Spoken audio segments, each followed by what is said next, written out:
इसमें पुराने जल स्रोतों का संरक्षण, पुनर्जीवन का कार्य, जलाशयों की सफाई, पौधारोपण कार्य, छोटी नदियों, तालाबों, स्टॉप डैम आदि में जल संरचनाओं का संरक्षण, पुनर्निर्माण किया जाएगा। और इसमें सबकी भूमिका हो, जनप्रतिनिधि हैं, सोशल एक्टिविस्ट हैं, हमारे अधिकारी कर्मचारीगण हैं।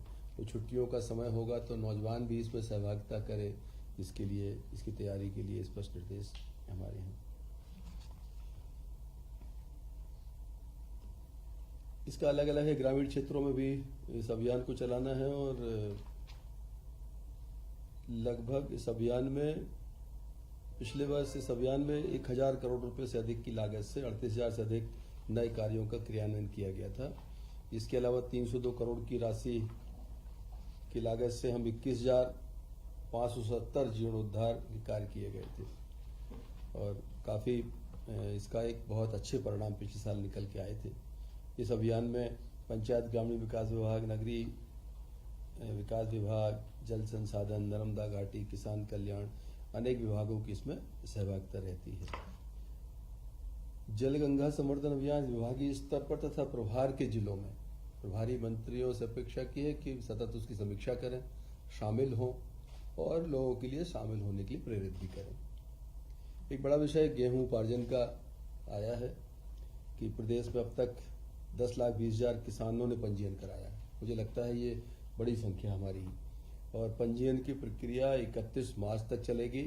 15 मार्च से हमने गेहूं उपार्जन का काम चालू कर दिया है। लगभग 2691 उपार्जन केंद्र स्थापित किए गए हैं प्रदेश में। प्रदेश में 276 किसानों से 1800 मीट्रिक टन के आसपास उपार्जन हो भी चुका है। ये एक शुभ संकेत है। और राज्य सरकार अब तक का अधिकतम 175 रुपये प्रति क्विंटल बोनस की हमारी सरकार ने जो एक घोषणा की है, मुझे लगता है कि ये बहुत किसानों के लिए आगामी समय में बहुत लाभकारी सिद्ध होने वाली है। और प्रभार के जिलों में प्रभारी मंत्री इसकी समीक्षा करें, विधायकगण, मंत्रीगण समीक्षा करें। किसानों को राज्य सरकार की जो मंशा है, माननीय मुख्यमंत्री जी की मंशा है, उसके हिसाब से उनको पूरी सुविधाएं मिलें। उनको जो 2600 रुपये की हम खरीदी करने जा रहे हैं गेहूँ, आज तक का सर्वाधिक गेहूँ का मूल्य किसान को मिलने वाला है, उसका लाभ किसान को मिले, इस बात की चिंता माननीय मुख्यमंत्री जी ने की है। एक और अच्छा विषय आज है कि हमारा राज्य जो है टाइगर रिजर्व में एक नवा टाइगर रिजर्व अधिसूचित किया गया है। ओंकारेश्वर वाइल्ड लाइफ सेंचुरी की स्वीकृति प्रदान की गई है। यह प्रस्ताव विगत 2 दशकों से लंबित था। राज्य सरकार पर्यावरण संरक्षण, वन तथा वन्यजीव संरक्षण को बढ़ावा देने के लिए प्रतिबद्ध है। उस कड़ी में ये ओंकारेश्वर का हमारा जो माधव टाइगर रिजर्व, प्रदेश का नवा टाइगर अधिसूचित हुआ है। ये भी एक अच्छा समाचार है, प्रदेश में वन जीवों के संरक्षण की दृष्टि से हमारे बीच में आया है।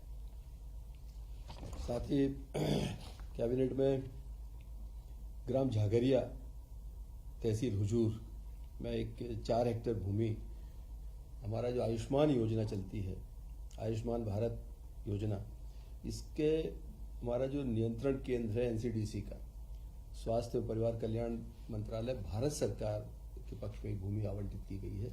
इसमें हमारा एक यहाँ पर केंद्र स्थापित करेंगे वो, जिससे इस निःशुल्क प्रव्याजी 1 रुपये वार्षिक भूभाटक पर स्थायी पट्टे पर आवंटित की गई जमीन, इससे हमारा एक एनसीडीसी का केंद्र यहाँ स्थापित होगा। और खास करके आयुष्मान भारत अभी तक हमारे जो गरीब वर्गों में लागू होता था, खासकर बाद में प्रधानमंत्री जी घोषणा के अनुसार 70 वर्ष से ऊपर की सारी आबादी को इसमें शामिल किया गया। तो एक बड़ी महत्वपूर्ण हमारी एक योजना है।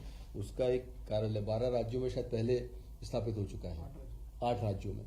हमारा 9वां राज्य है जो इसको स्थापित, केंद्र को स्थापित करने जा रहा है। उसके लिए 4 हेक्टेयर भूमि राज्य सरकार ने आवंटित की है। और इसमें इसकी शाखाओं को एक दूसरे से और एनसीडीसी मुख्यालय के साथ भी जोड़ा जाएगा। मुझे लगता है एक बेहतर मॉनिटरिंग के लिए एक बड़ा सेंटर हमारे यहाँ डलेगा और जो डायग्नोस्टिक सुविधाओं को उन्नत किया जाएगा, उन उन्नत सुविधाओं से सुसज्जित भी किया जाएगा। कई चीज़ों पर इस केंद्र के माध्यम से जो है हम इसकी बेहतर सेवाओं को और बेहतर कर सकेंगे। ये बड़ी उपलब्धि मध्य प्रदेश के लिए आज कैबिनेट में आपको बताने के लिए थी। और अविरल निर्मल नर्मदा, ये बड़ा एक सरकार का संकल्प भी है। और नर्मदा समग्र को लेके माननीय मुख्यमंत्री जी की बड़ी एक हमेशा उनका रहता है उनके मन में कि हमारा जो नदियां हैं, धार्मिक स्थान हैं, जो हमारी एक संस्कृति को संरक्षित और संधारित करने की उनकी जो एक मंशा है, उसमें एक आज एक मील का पत्थर साबित होने वाला है कि वन विभाग के माध्यम से एक अविरल नर्मदा निर्मल नर्मदा कैंपा फंड के माध्यम से 24-25 में से 31-32 तक ये योजना जो है अगले 7 साल चलेगी। 124 करोड़ के आसपास इसका अनुमानित व्यय है। वन विभाग इसकी नोडल डिपार्टमेंट है और नर्मदा नदी के 10 किलोमीटर की सीमा क्षेत्र में इसको हम इसका क्रियान्वयन होगा और किसी निजी भूमि का उपयोग नहीं होगा। वन भूमि जो है शासकीय भूमि है, उसमें इस योजना का क्रियान्वयन करेंगे। वन विभाग इसकी देखरेख करेगा और 12 वन मंडलों के 95 वन कक्षों में 5600 हेक्टेयर वन क्षेत्र में पौधारोपण किया जाएगा। ये एक मेजर प्रोजेक्ट है जो सरकार ने आज टेक ओवर किया है। 7 वर्षों में जैसा मैंने बताया कि 124.46 करोड़ रुपए से व्यय होना है और वित्त विभाग द्वारा संक्षेपिका में शर्त के साथ सहमति व्यक्त की गई है कि प्रस्तावित योजना अंतर्गत संपूर्ण व्यय कैंपा फंड जाएगा। और मुझे लगता है इससे जो हमारी एक मंशा है कि एक अविरल निर्मल नर्मदा का जो एक सपना प्रदेश के वासियों ने, देशवासियों ने देखा है, उस सपने को साकार करने में ये एक महत्वपूर्ण उसके क्रियान्वयन में मील के पत्थर के रूप में साबित होगा। इस योजना का विशेष रूप से आज हमारी कैबिनेट ने इसको अनुमोदित किया है। भारत सरकार की जो प्राइस सपोर्ट स्कीम के अंतर्गत खरीफ फसल में हम लोग तुअर का न्यूनतम समर्थन मूल्य जो घोषित हुआ है इसको 7650 रुपए का उपार्जन इस दाम पर सरकार करने वाली है। तुअर का 1,27,1.27 मीट्रिक टन का सरकार ने लक्ष्य रखा है।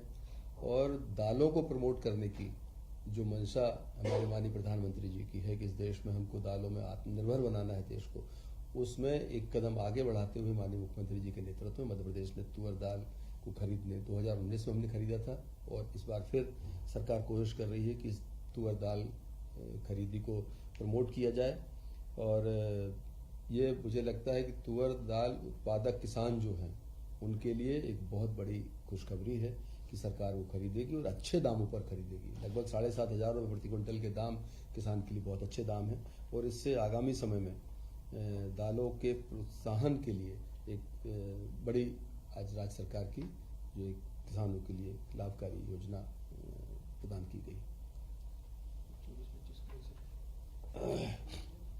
एक मुख्यमंत्री पशुपालन विकास योजना है, ये 24-25 में योजना जो चल रही हमारी उसका अनुमोदन आज किया गया है कि चारा उत्पादन कार्यक्रम है, प्रदेश की मूल गौवंशीय नस्ल और भारतीय उन्नत नस्ल दुधारू गायों हेतु पुरस्कार कार्यक्रम है, मुख्यमंत्री दुधारू पशु प्रदाय कार्यक्रम है, पशुपालकों को योजनाओं की जानकारी प्रदान करने के लिए एक उन्मुखीकरण हेतु 24-25 की विभागीय प्रस्ताव पर स्वीकृति प्रदान की गई है। लगभग 191 करोड़ की राशि इस पर व्यय की जाना है। ये मूल रूप से हमारे 24-25 के वित्तीय वर्ष के लिए इस योजना को पशुपालन एवं डेयरी विभाग द्वारा जो आया था इसमें उसको आज कैबिनेट ने अप्रूवल किया है। एक हमारा विमुक्त घुमंतु और अर्ध घुमंतु कल्याण विभाग की तरफ से समेकित विकास सर्वेक्षण के अंतर्गत विमुक्त घुमंतु अर्ध घुमंतु समुदाय के परिवारों का विभागीय समर्थ पोर्टल पर चिन्हांकन उपरांत पंजीयन हेतु एक सैद्धांतिक सहमति की। ऐसे परिवार उनको पोर्टल के ऊपर पहले उनको हम चिन्हित करें, फिर उनको पंजीकरण करने की एक व्यवस्था मध्य प्रदेश में लागू की गई है। और इससे जो ये समुदाय हैं हमारे, इन समुदायों के सर्वेक्षण का कार्य किया जाएगा। साथ ही एक मोबाइल ऐप तैयार किया जाकर डाटा टेस्टिंग का काम जो अभी पूरा हो गया है उसको और आगे बढ़ाने की प्रक्रिया है। डाटाबेस के आधार वर्तमान आजीविका के साथ उनके पास उपलब्ध संसाधनों का युक्त उपयोग से रोजगार सृजन की दिशा में जो व्यक्ति मूलक एवं स्वयं सहायता समूह बनाकर रोजगार स्थापित कर आत्मनिर्भर भारत बनाना है, उस दिशा में ये हमारा विमुक्त घुमंतु अर्ध कल्याण विभाग के द्वारा इस वर्ग के लिए ये योजना को भी अनुमोदन आज कैबिनेट ने अपनी स्वीकृति प्रदान की है। एक हमारा मध्य प्रदेश में निवेश के क्षेत्र में विकास प्रबंध योजना के अंतर्गत Indore Pithampur financial economic corridor योजना क्षेत्र में आपसी सहमति के आधार पर भूअर्जन की कार्यवाही में एक आंशिक संशोधन के साथ एक प्रस्ताव आया था, उसको कैबिनेट ने मंजूरी दी है। और एक ऐसी योजना जो किसानों के हित में किसानों के साथ समन्वय स्थापित करके इसको आगे बढ़ाने का है कि भूमि का मुआवजा जो है स्वरूप योजना अंतर्गत आवंटन योग्य क्षेत्रफल का 60% तक भूधारकों को उनसे ली गई भूमि के समानुपातिक रूप से प्रदाय करना है।